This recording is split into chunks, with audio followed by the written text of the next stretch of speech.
appelle à l'unité des Congolais contre le projet de la balkanisation de la République démocratique du Congo. Mes chers compatriotes, la République démocratique du Congo, notre pays, vous le savez tous, est en proie à la balkanisation. Et comme vous le savez aussi, aucune opération, aucun complot visant la balkanisation d'un pays ne saurait réussir sans le consentement du peuple et de ses dirigeants politiques. Malheureusement, chez nous, certains Congolais et certains leaders politiques commencent à prêter le flanc à l'ennemi en jouant le jeu de la division et de la haine tribale. Certains compatriotes commencent même à développer des thèses fédéralistes avec des arrière-pensées séparatistes.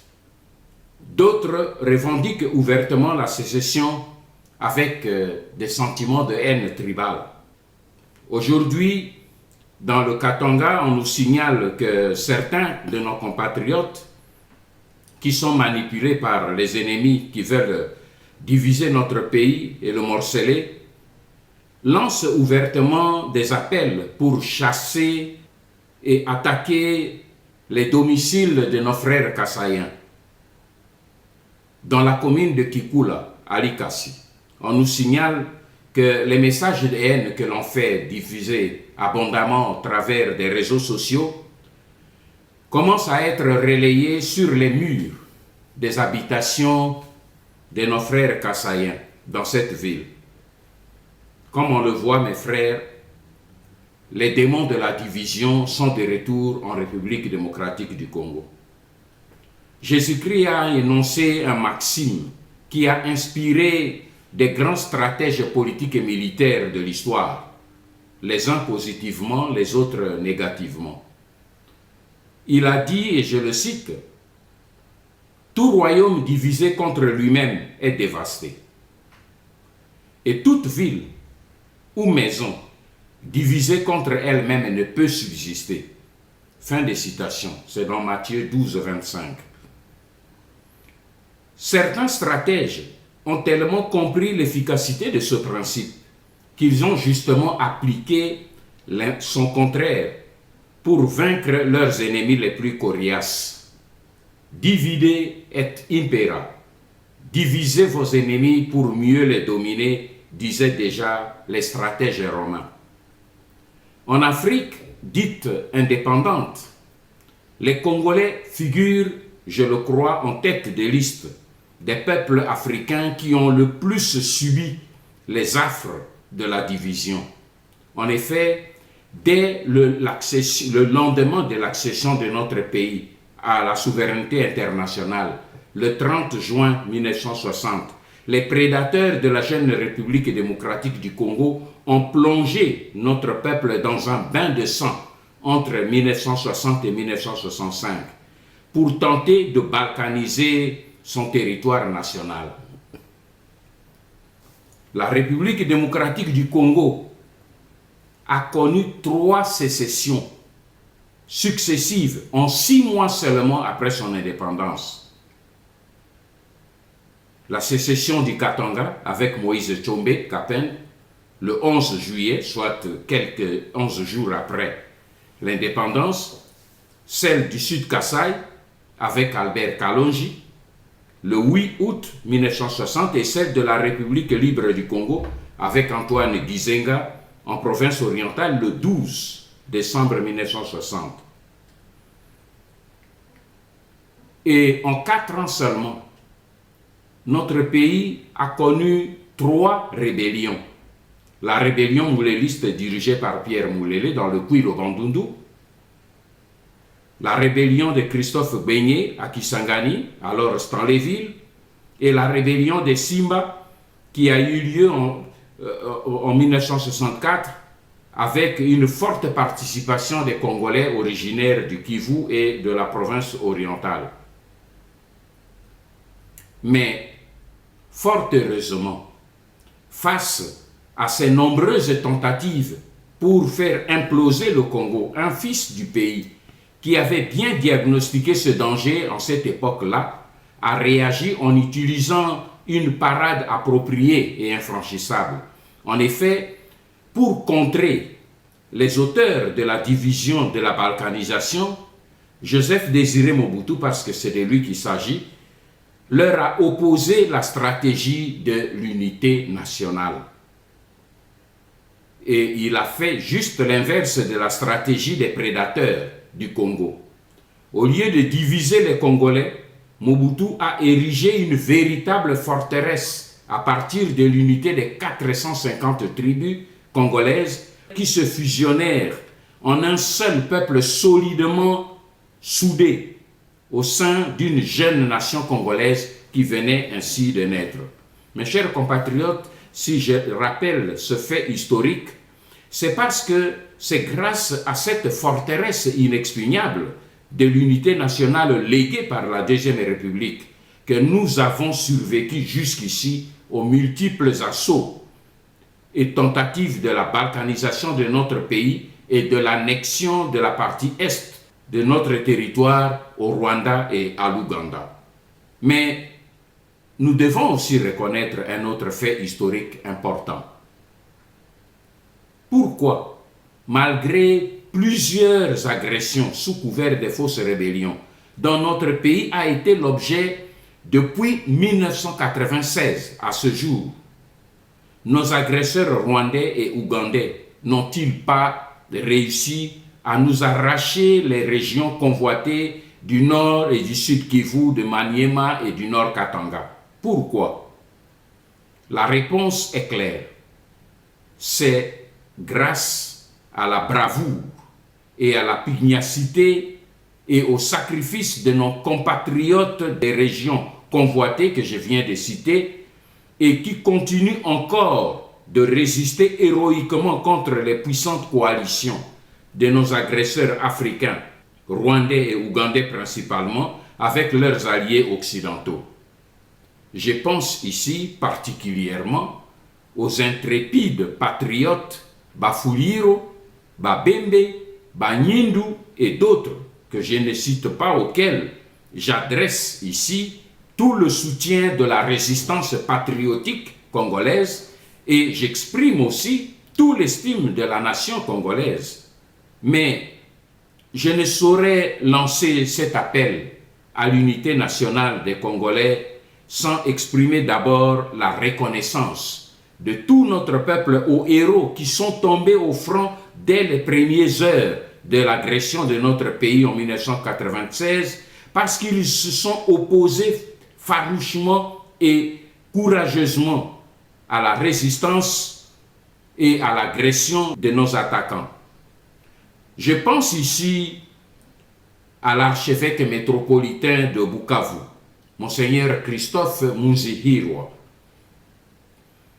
Il fut froidement abattu à genoux d'une balle à la tête le 29 octobre 1996, soit quelques jours seulement après le déclenchement de la guerre d'agression rwando-ougandaise contre le Zaïre.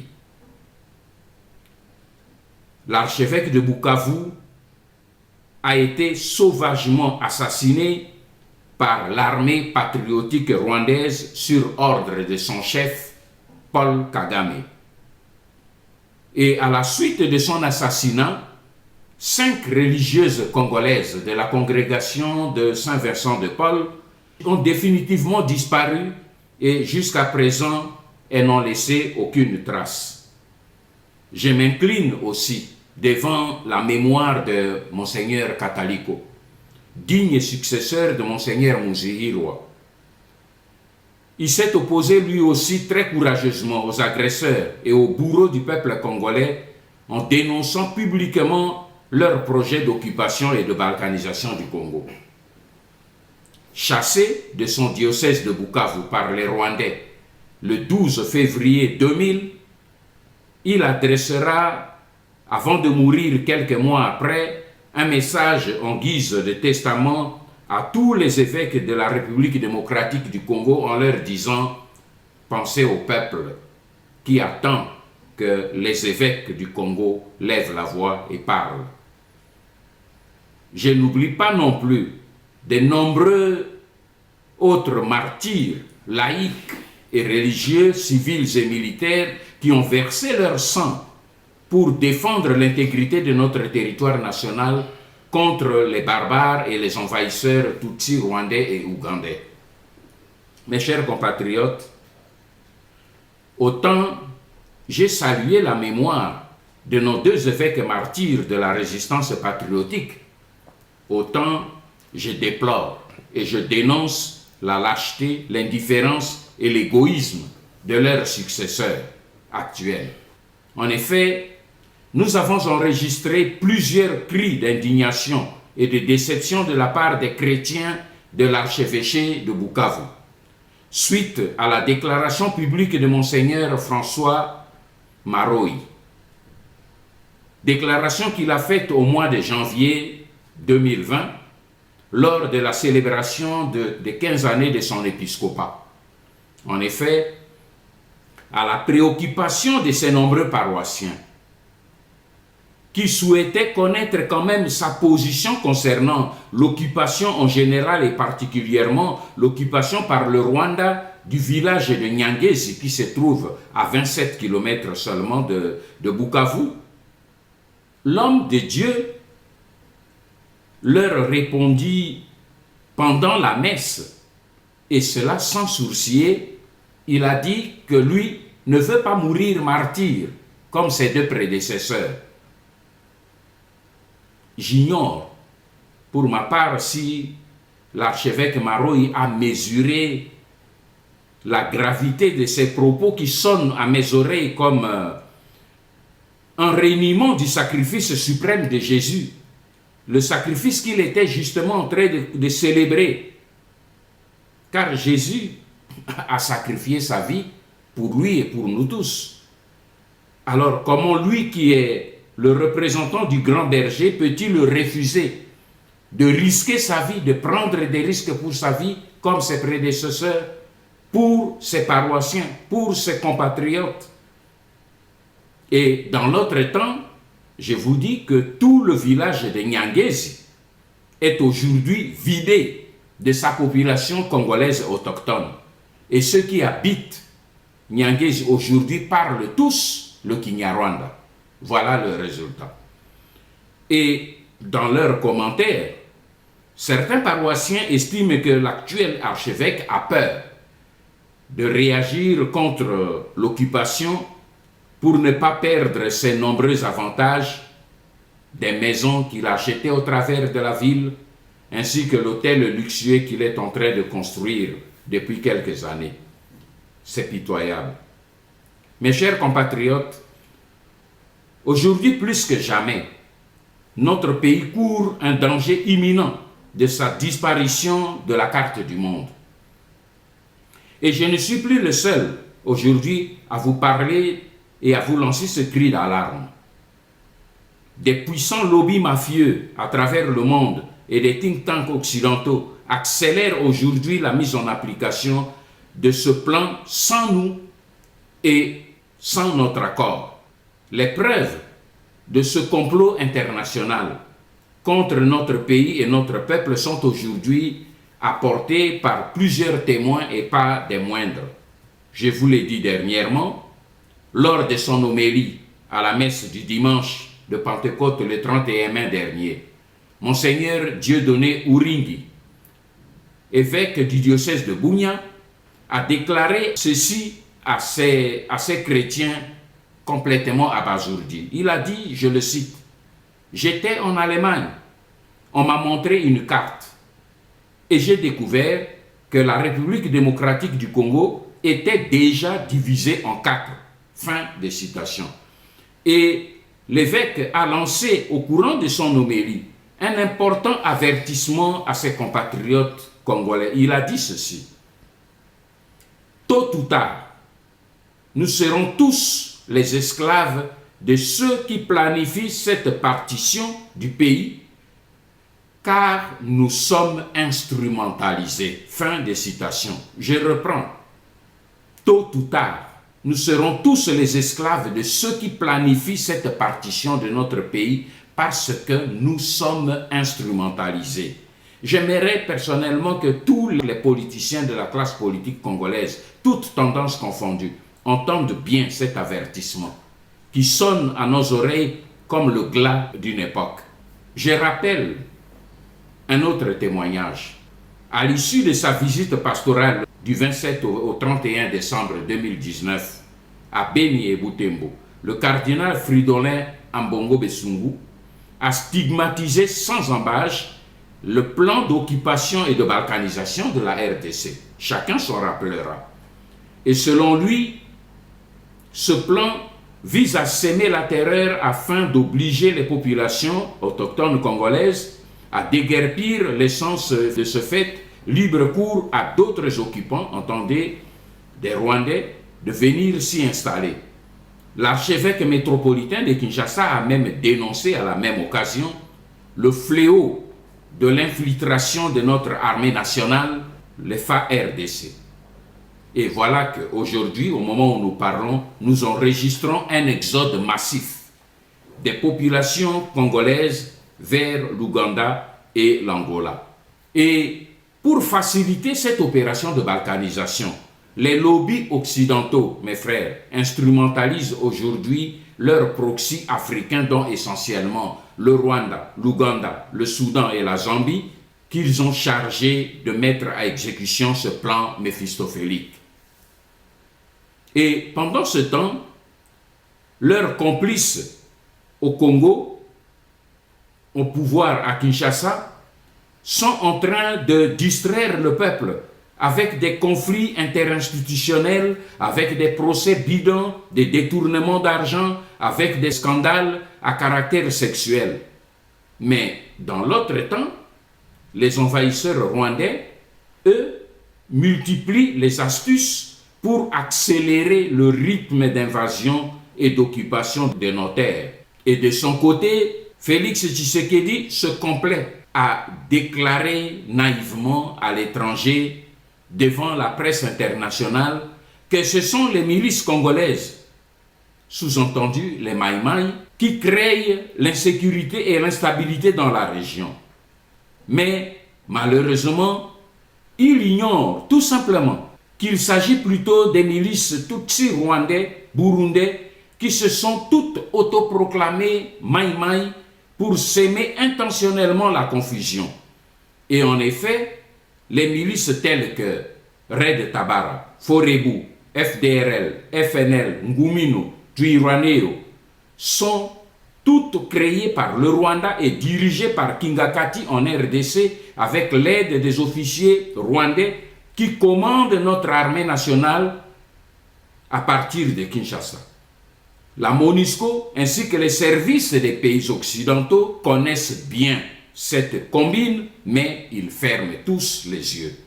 C'est ainsi que pour préparer les vagues d'attaques que connaissent aujourd'hui les villages congolais dans les environs de Minembwe, les experts Tutsi rwandais, fidèles à leur stratégie de mensonge et d'anticipation, ont lancé une fausse alerte à tous leurs frères rwandais habitant la RDC, avec Roubaix en tête, à travers une lettre qu'ils ont signée le 29 mai dernier, alors qu'ils sont en train de préparer l'opération d'extermination des villageois congolais dans la plaine de la Ruzizi.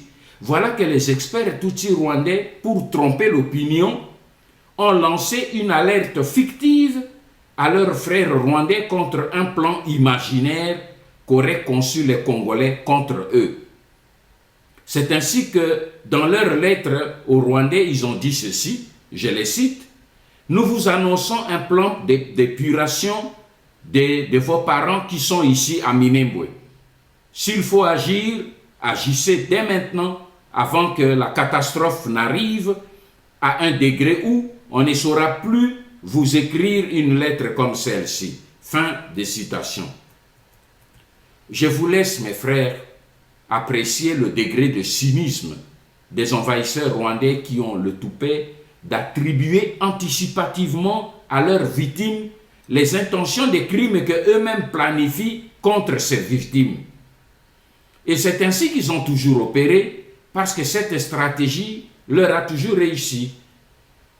Mes chers compatriotes, la situation alarmante de notre pays exige une forte mobilisation de la part du gouvernement congolais et de son armée. Mais malheureusement, nous n'avons ni un gouvernement disposé à s'occuper des intérêts des Congolais, ni une armée capable de protéger l'intégrité territoriale.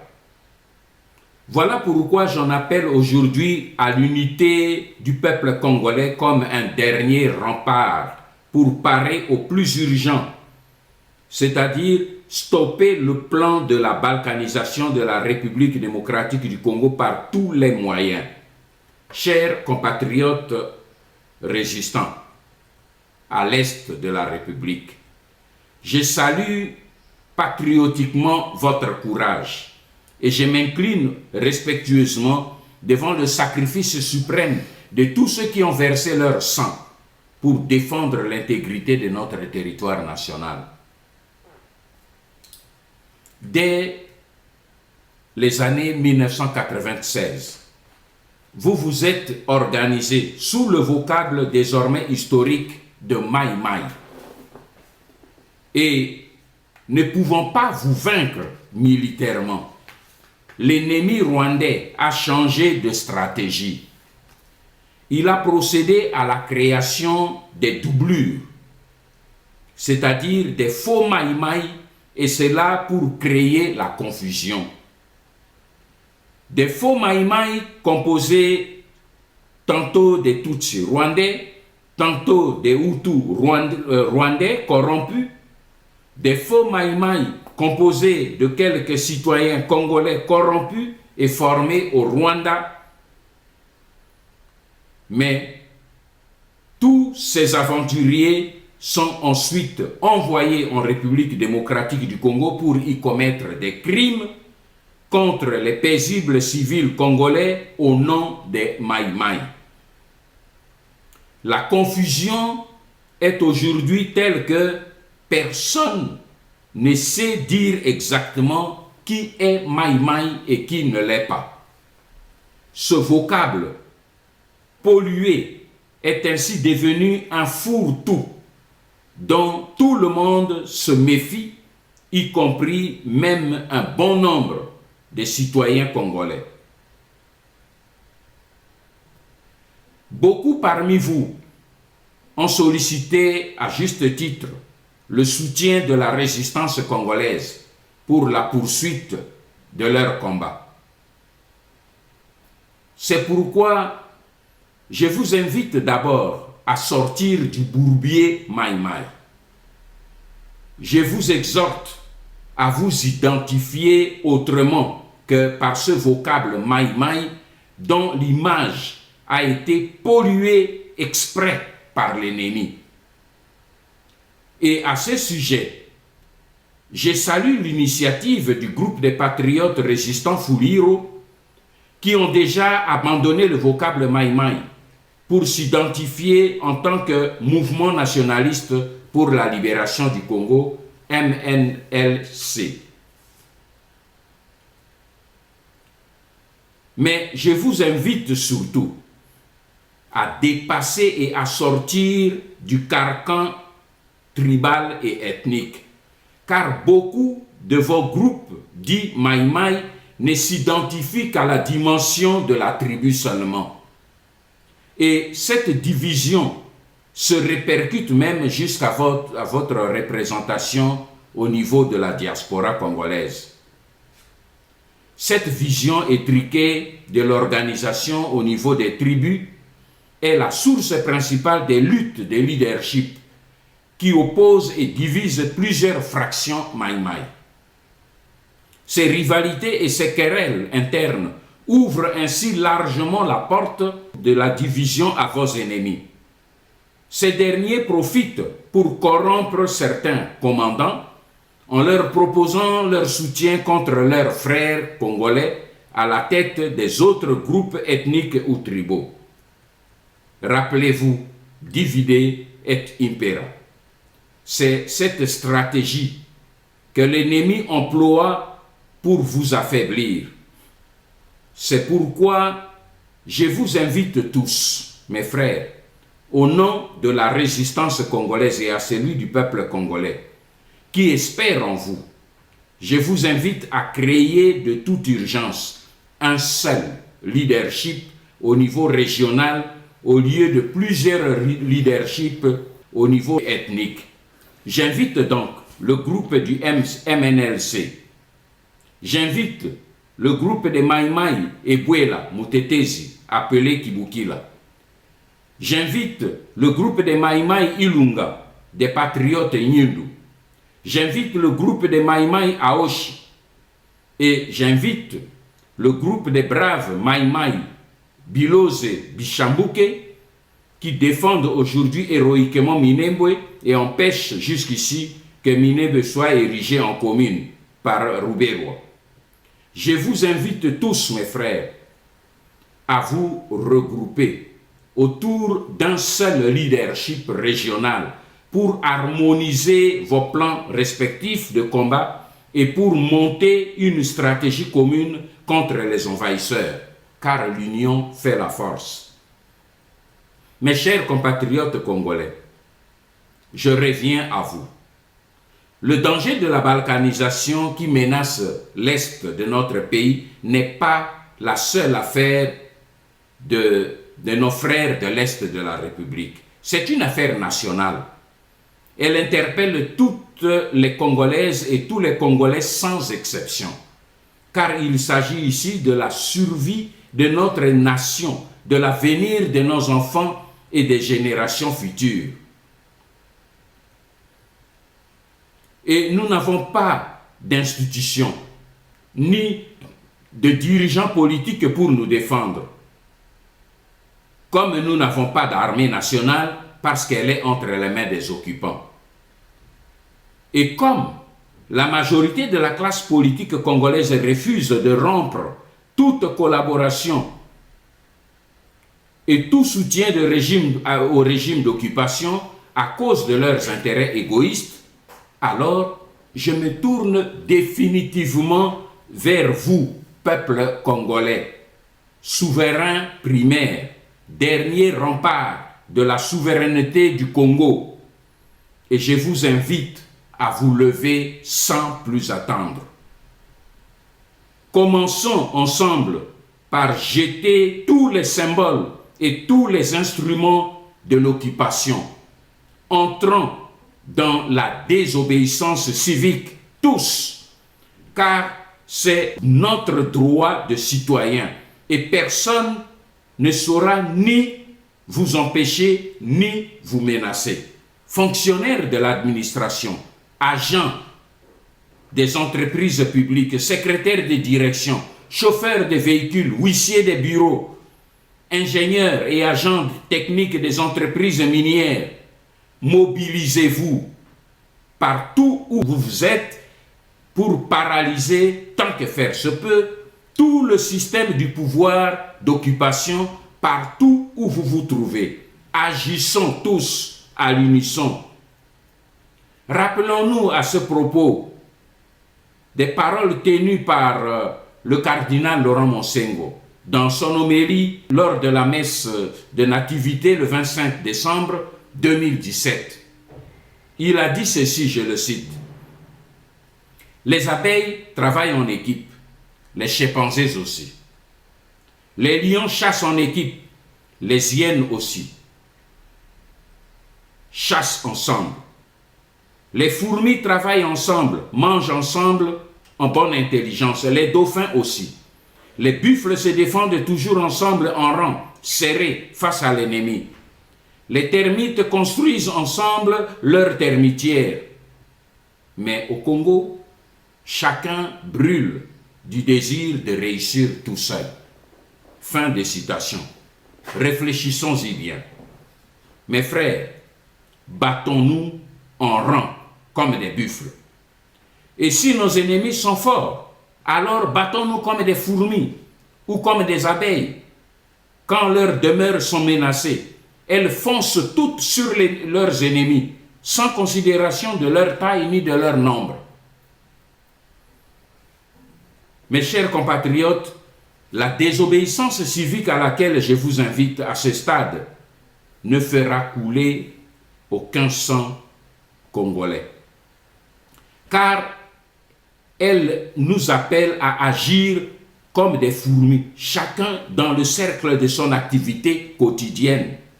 En refusant de remplir votre tâche professionnelle et en ne faisant pas ce qu'on vous demande de faire, vous brisez, ne fût-ce qu'un moment, le maillon de la chaîne, à défaut de la faire tomber tout entière. Ne vous sous-estimez pas, mes frères. Vous êtes capable de bloquer toute la machine de l'oppression à partir de votre position, partout où vous êtes. Chassez seulement la peur. Chassez seulement le doute. Refusez d'obéir. Mais sachez que la désobéissance civique n'est pas encore la phase finale de notre combat. Elle n'est pas encore le soulèvement populaire vers lequel nous marchons.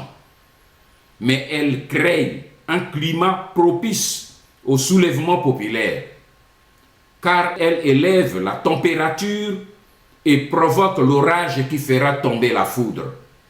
La résistance congolaise de la diaspora s'organise pour vous accompagner vers cette phase finale de notre combat.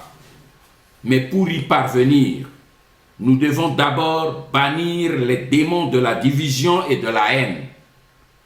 Nous devons former une forteresse d'unité nationale pour stopper le projet de la balkanisation de notre pays, d'où qu'il vienne. Que Dieu bénisse la République démocratique du Congo et son peuple. Ingeta.